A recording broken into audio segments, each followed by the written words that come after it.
হরে Krishna, good morning. তো আজকে হচ্ছে একাদশী। আর ঘুম থেকে উঠে তো আমার একটাই কাজ, ঘর ঝাড় দিয়ে ঘর মুছে নেওয়া, তারপরে ভগবানের পুজো করা। তো ভগবানের সেবা করব, আগে ঘরটা মুছে নিয়ে স্নান করতে যাব।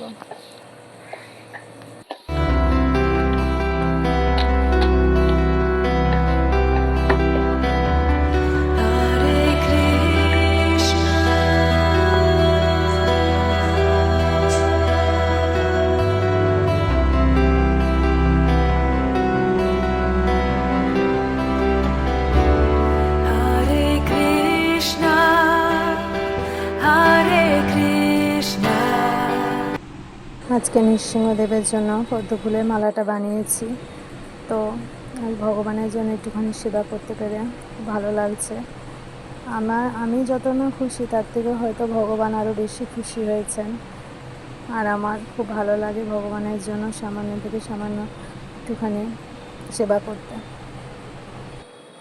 আর আমি রান্না করতে চলে এসেছি। এখানে বানাচ্ছি সাবুর খিচুড়ি, বা অনেকে পোলাও বলে থাকে।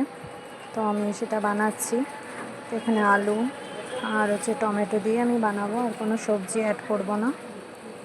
তো এর মধ্যে একটুখানি ভাজা করে আলুটাকে টমেটোটাকে এটার মধ্যে জল দিয়ে দিচ্ছি।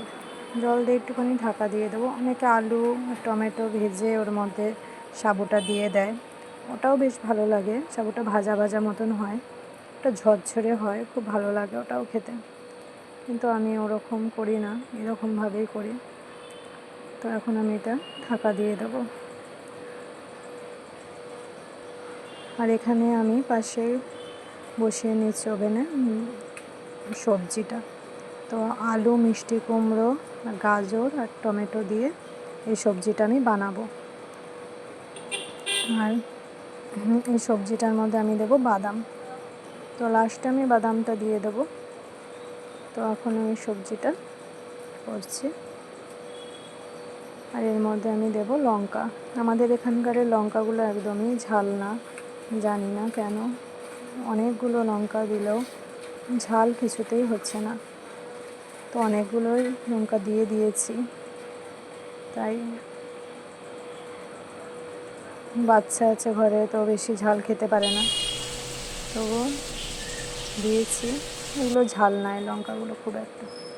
আর এখানে সাবুর খিচুড়িটা হচ্ছে, তো সাবুটা দিয়ে দিয়েছি এর মধ্যে।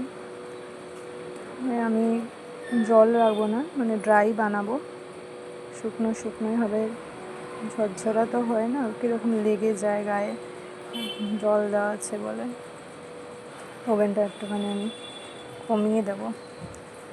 আর এখানে আমি হচ্ছে সবজিটা হয়ে গেছে, একটু কষিয়ে নিয়ে ভাজা ভাজা মতন করে নিয়েছি।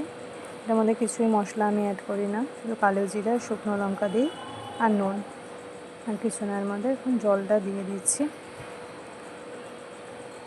জল দেওয়ার পরে এটা একটু নুন অ্যাড করে দিচ্ছি। তো মিষ্টি কুমড়োটা দেওয়ার জন্য সবজিটা একটু লাল লাল মতো লাগছে, কিন্তু আমি এর মধ্যে হলুদ দিই। আমাদের একাদশীতে হলুদ ছাড়াই রান্না করি। আর এখানে সাবুর পোলাওটা হচ্ছে।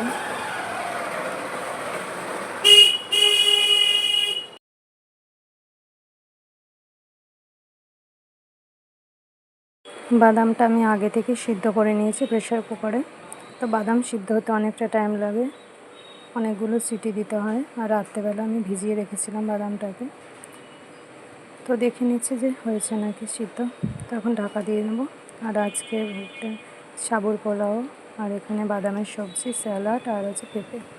আর বিকেলে হয়ে গেছে, এখন আমি বিকেলবেলা একটুখানি ঘুরতে এসেছি এই মাঠে। তো এত সুন্দর লাগছিল চারিদিকটা, কি বলবো। আকাশে হালকা হালকা মেঘ করেছিল, আর এত দারুণ লাগছে, মনে হচ্ছিল যেন এখানেই থাকি। এখানে আসলে আমার মনটা খুব ভালো হয়ে যায়। আমার কেন, সবাই যেই আসবে তারই মনটা ভালো হয়ে যাবে। দুই সাইডে চাষের জমি, মাঝখানে একটা রাস্তা, আর রাস্তাটা খুব ফাঁকাই থাকে, কোনো লোকজন সেরকম যাতায়াত করে না। তো গ্রামের সাইডটা, এই সাইডে এসেছি ঘুরতে। এত সুন্দর আকাশটা, আর এখন আকাশটা ঠিক শরতের আকাশের মতন লাগছে। তো দুর্গা পুজোর বেশি দিন নেই, তো আকাশটা খুব সুন্দর লাগছে দেখতে। হরে কৃষ্ণ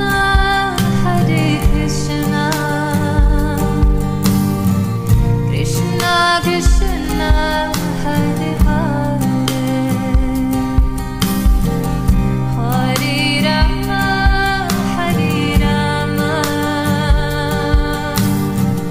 রাম রাম হরে হরে। তো আমরা ওই সাইড থেকে ঘুরে এসে এখন হচ্ছে আমাদের এখানে একটা মেলা হচ্ছে, শ্রাবণী মেলা। তো আমরা এই মেলাতে এসেছি। আর মেলাতে আসার আগে খুব বৃষ্টি হচ্ছিল, তো চারিদিকটা পুরো জল হয়ে গেছে। তো বৃষ্টিতে কাদা হয়ে যায় প্রচুর। প্রত্যেকবারই এই মেলাটাতে আসি তো খুব বৃষ্টি হয়। মেলাটা শুরু হয় যখন তখনই খুব বেশি বৃষ্টি হয়। তো আজকে ভাবলাম যাই মেলাতে ঘুরে আসি, বাইরে যখন বেরিয়েছি। তো মেলাতে ঘুরতে খুব ভালো লাগে। তো একটু মেলা ঘুরে তারপর আমরা বাড়ি চলে যাব। তো আমার ভিডিওটা যদি আপনাদের ভালো লেগে থাকে তো লাইক, শেয়ার অ্যান্ড সাবস্ক্রাইব করবেন। তো আর আপনারা সবাই ভালো থাকবেন, সুস্থ থাকবেন। হরে কৃষ্ণ, গুড নাইট।